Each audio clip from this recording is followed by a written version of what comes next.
I mean, Led Zeppelin didn't write tunes that everyone liked.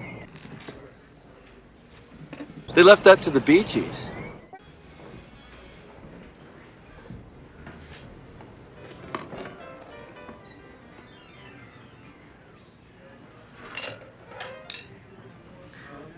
Careful.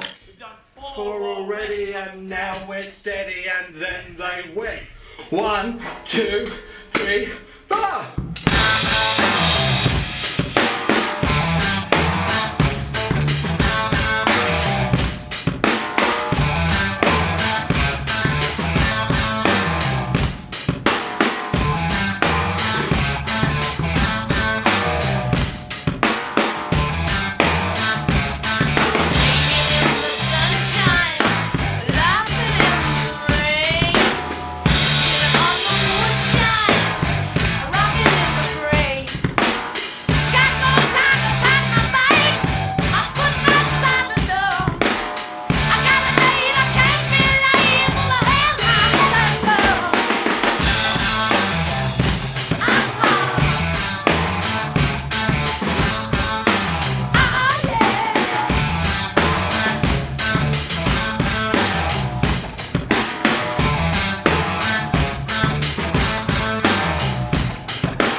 like to play.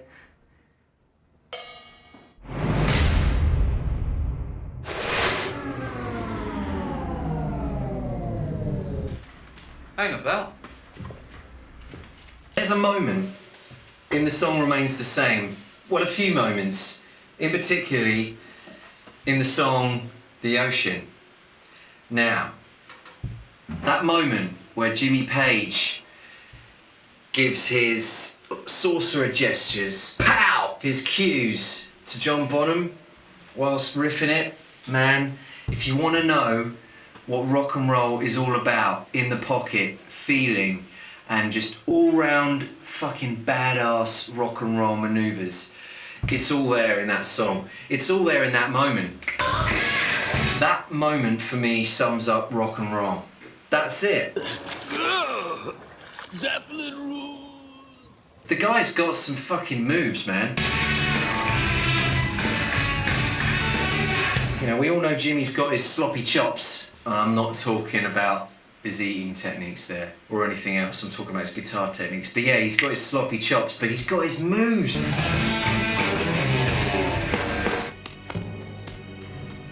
I love it.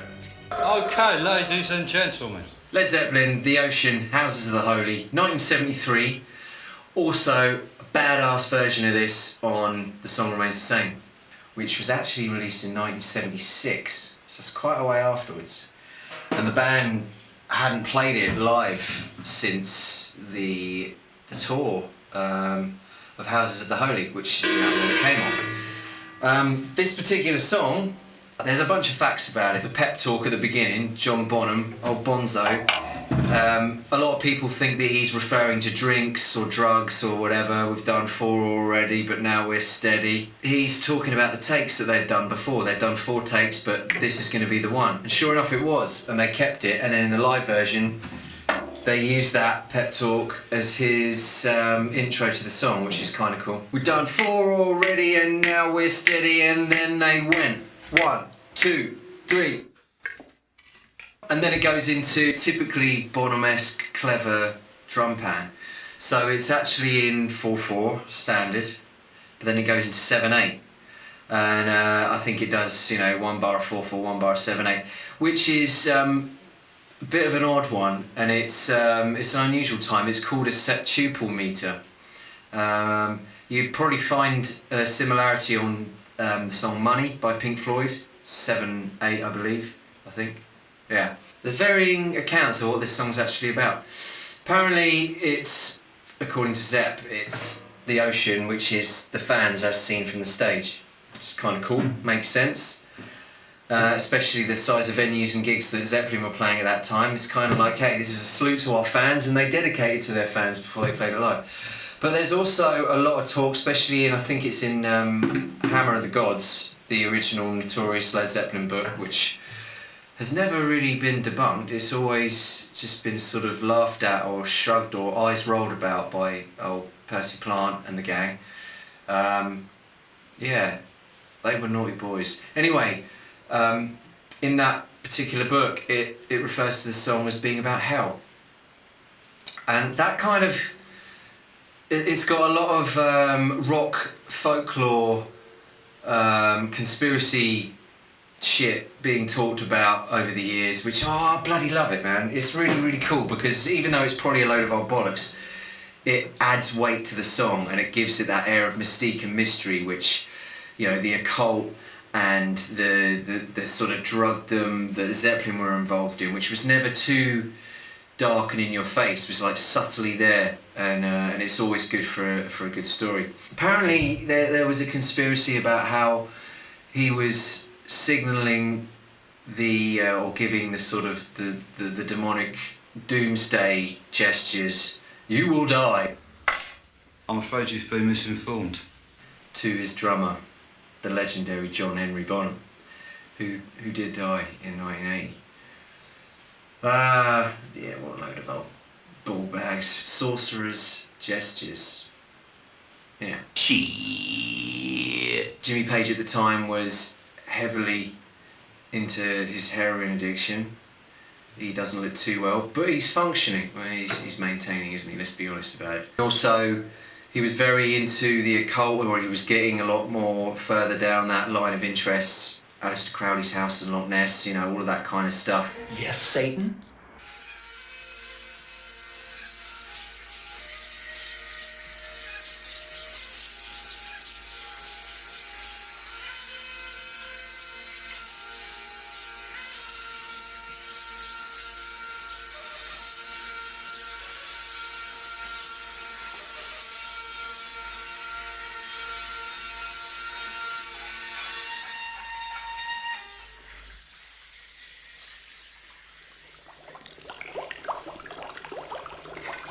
For anyone that hasn't seen it, watch The Song Remains the Same.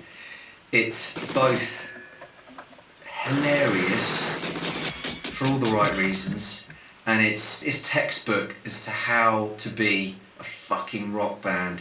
You know, there's no care. They don't give a monkeys about being macho, but in doing that, in not giving a monkeys, they fucking are macho. They don't give a monkeys about their stage. I mean, it's a very small stage. The lights aren't too grandiose. It's all very low key compared to today, or compared to, like, you know, Kiss and U2 and Pink Floyd and blah blah blah. They were just four dudes on the stage just having a go, you know, with Percy raided his missus's drawer for all kinds of rags beforehand. But man, the one funny thing as well, other than their dream sequences, I had the same dream. Is the fact that the cameraman was obviously given the instruction to just the one angle that you need, the number one priority is Percy's crotch. We want Percy's crotch and then Led Zeppelin. I don't know about this, Wayne. So the focal point is always Robert Plant shaking his tush. I have to ask you, didn't you think it was a trifle unnecessary? And just his ridiculous bulge in his jeans, which seems to sort of anchor every shot.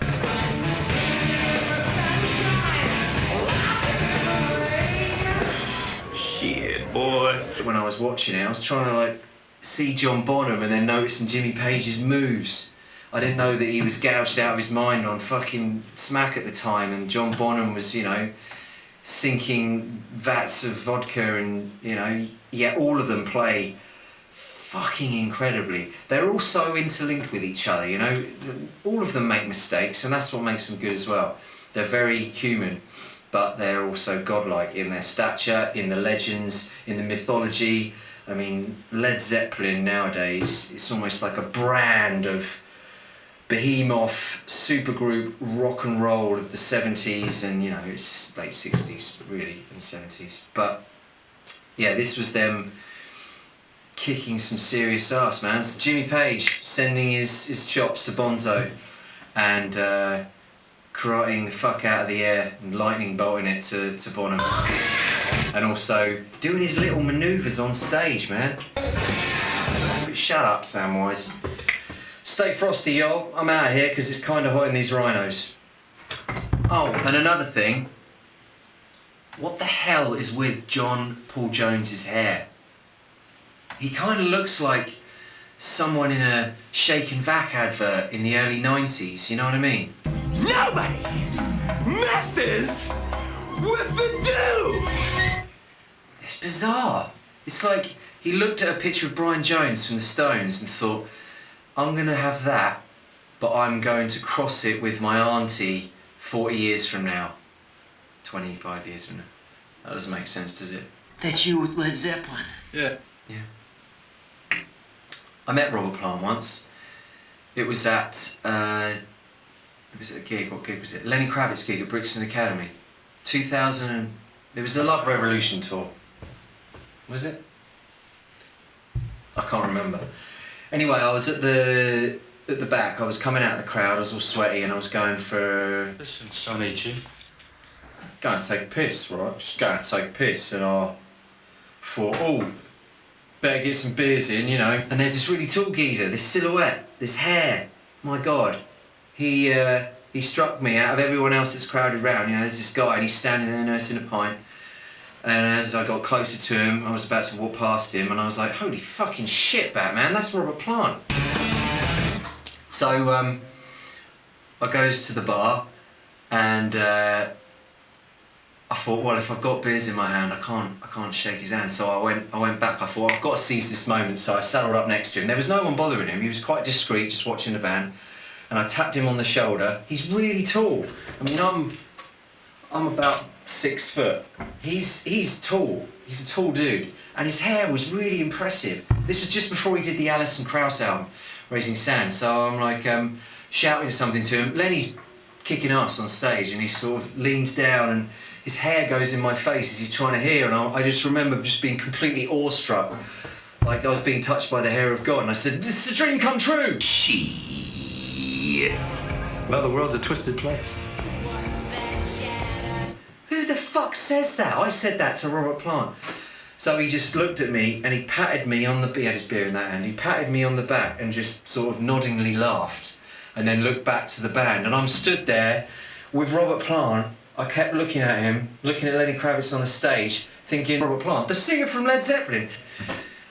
Anyway, word got out, people started noticing him, and also it wasn't when everyone had their phone, it wasn't all, That's kind of ruined life, isn't it, let's be honest.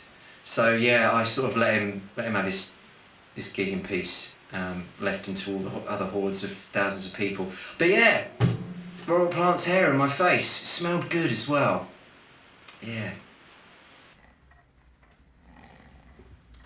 Also, where I'm recording this drum video is about 20 minutes away from Headley Grange in Hampshire, which is the legendary Headley Grange, where Zeppelin recorded probably the majority of their back catalogue. That place, the stories about how they recorded the drum sound in the stairwell, well, me and my buddies have been down there, and it's a bit like going to a temple of rock and roll, really, in the English countryside. It really is in the English countryside.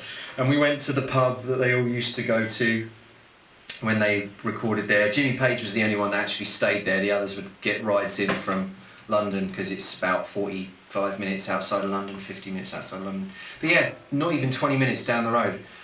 I cycled there on my bike once and did acid, and there was these two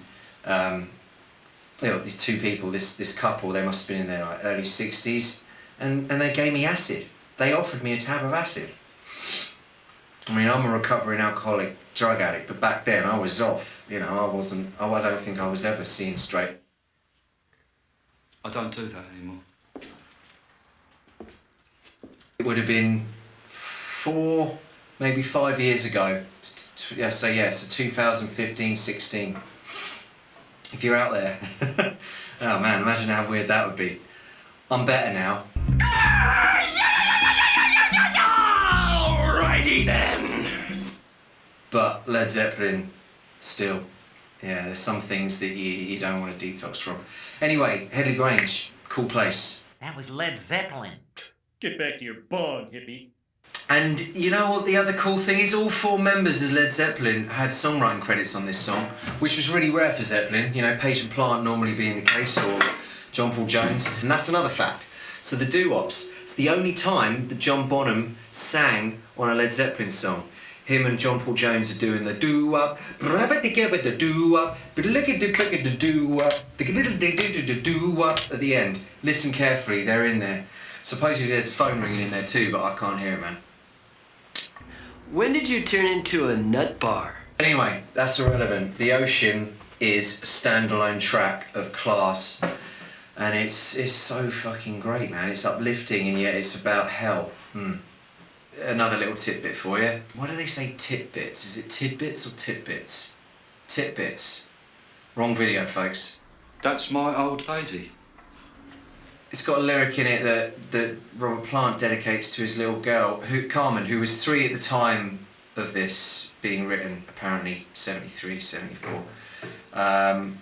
You know, the girl who won my heart, the lyric at the end of the song is dedicated to her. And he often changed the lyrics live as well to sing to his kids and stuff, because, you know, back then there was no fucking Zoom and all that nonsense. Anyway, The Ocean. This is my take on it. Never going to be perfect, but it's just me enjoying myself.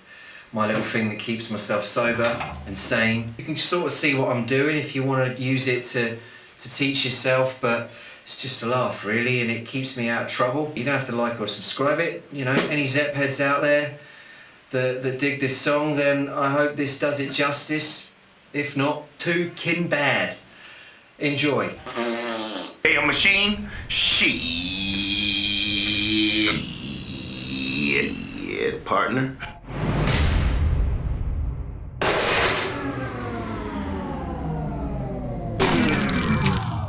Holy monkey!